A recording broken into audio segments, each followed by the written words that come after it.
Metallica fired Dave Mustaine in 1983, and for decades, fans have argued whether it was betrayal or if it was necessity. But if you look at the situation honestly, they probably had to let him go. The real story isn't that he got fired, it's what he built because of it. Before the fame, before the stadium tours, before the rivalry became a myth, we all know that Dave Mustaine was a critical piece of early Metallica. He wasn't just a fill-in guitarist. He was contributing riffs, pushing the speed, raising the technical ceiling. In those early days, Metallica was chaos, loud, raw, and alcohol-fueled, living on couches, borrowing gear, and trying to outrun every other band in the Bay Area. And in that moment, Dave was a perfect fit. He was aggressive, competitive, technically ahead of the curve. But as the band started getting real momentum, the environment started to change. They weren't just jamming anymore. They were about to record their debut album. Record labels are watching. Touring the club circuit was becoming serious. At that level, raw energy isn't enough. You need reliability, focus, and control. And that's where the tension began. Everyone in the band drank. Everyone partied. This was not a clean-cut operation. But by most accounts, Dave took it further, louder and hotter, more unpredictable. In his own words, he was not a happy drunk. Arguments escalated, fights happened, lines were crossed. And when volatility becomes routine, it stops being personality and starts becoming a liability. This wasn't a single explosive night. It was an accumulation of tension building, patience thinning. He wasn't fired because he lacked talent. He was fired because the band needed control. Not control of the music, control of the situation.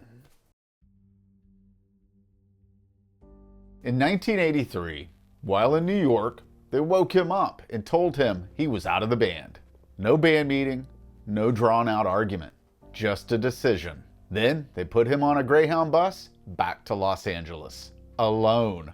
Nearly 3,000 miles. Let that distance sink in. The band stayed behind to record their debut album. No final rehearsals, no long goodbye, just gone. That kind of moment doesn't just end a job, it reshapes your identity.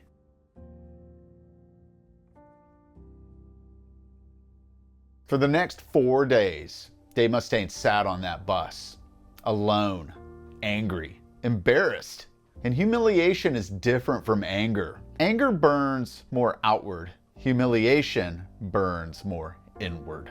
By the time he had reached Los Angeles, his anger had a purpose and a sense of direction. He wasn't just hurt, he was determined.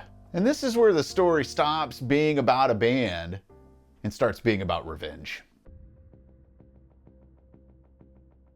Megadeth wasn't born from inspiration. It was born from comparison and a burning need to prove something. Dave wanted to be faster, sharper, heavier, and more complex. He didn't just want success.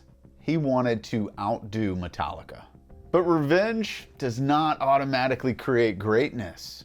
The early years of Megadeth were very unstable. Lineup changes, substance abuse, chaos, not being able to trust other band members. The same volatility that got him fired from Metallica continued to follow him.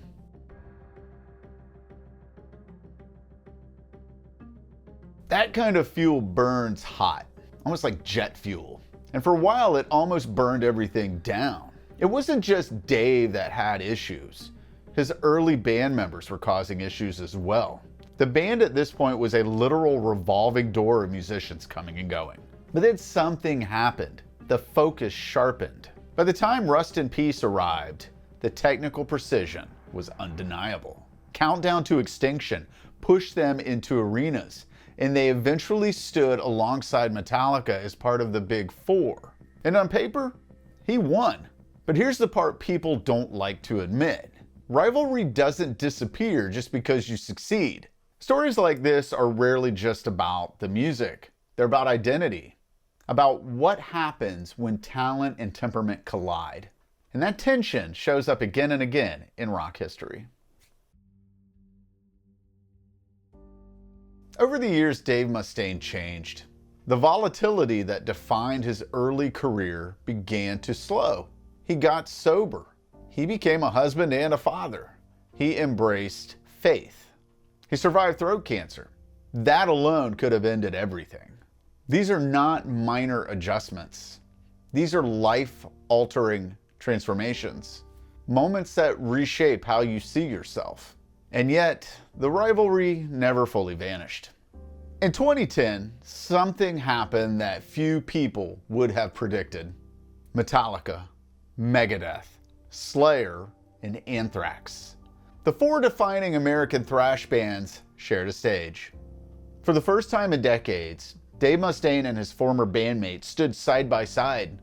There were smiles, handshakes, and even public unity. For fans, it felt like closure.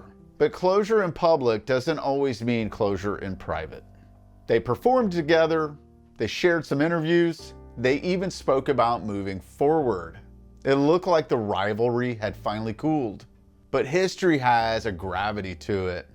When legacy conversations resurfaced, mainly around songwriting recognition, old sensitivities reappeared between Lars, James, and Dave. No mutual decisions could be agreed upon, and the Big Four looked like it was never going to happen again. So we basically have two different camps that are being protective of their legacies. So Metallica fired Dave Mustaine in 1983.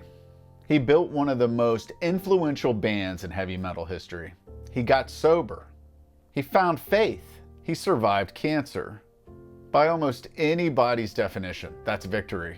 And yet the rivalry still flickers. Not loudly, not constantly, but consistently. Because some rivalries aren't just competition.